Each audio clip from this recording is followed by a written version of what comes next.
Thank you so much. Well, I see there's still some, oh, thank you. There's some fans of the Birds still around. I've found that the Birds literally has a life of its own. My first film was the Birds, and I had the really fabulous honor to have Alfred Hitchcock not only as my director, he was my drama coach. I had done a tremendous number of commercials, but which gives you a good technical background, but not necessarily about learning to be another person. Mr. Hitchcock was not only fabulous as a director, but getting to know how to act, and I still use all of the things that he taught me all those years ago. I also had the wonderful opportunity of speaking with him at great length about making motion pictures and getting a really, really good education about making a film. Daphne du Maurier was a friend of the Hitchcocks, and of course the very, very famous short story that she wrote, The Birds, was placed in England, and it was about a family, a peasant family that lived on this seaside, and they were the ones who experienced this awesome spectacle of the birds attacking. And of course, in the Daphne du Maurier story, it is the end of the world.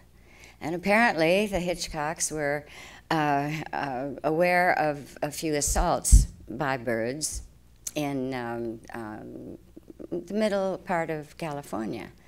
And he thought back to the story of Daphne du Maurier.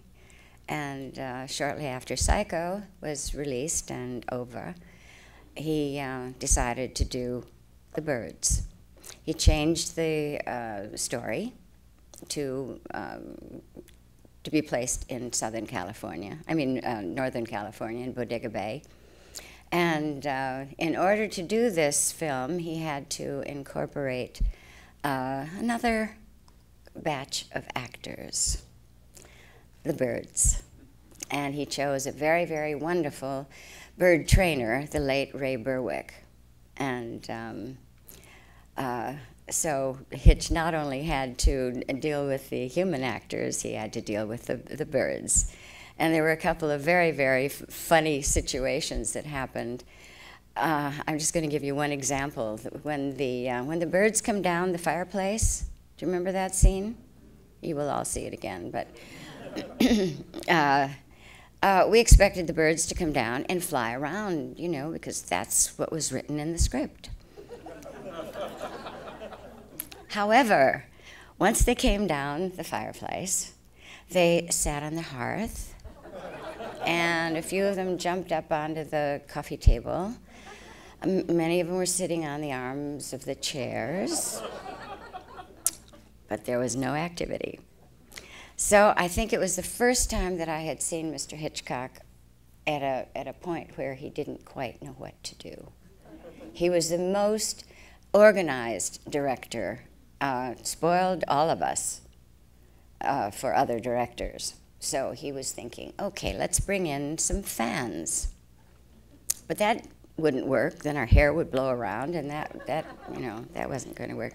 So the decision was that we would do the scene without the birds, and which we did, which was kind of interesting. And once the scene was edited and completed, it went over to Disney, and Disney put the birds in.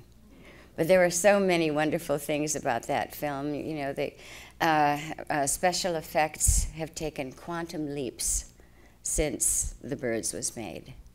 And I have a feeling that the way Mr. Hitchcock did The Birds was much more effective than had it been done digitally.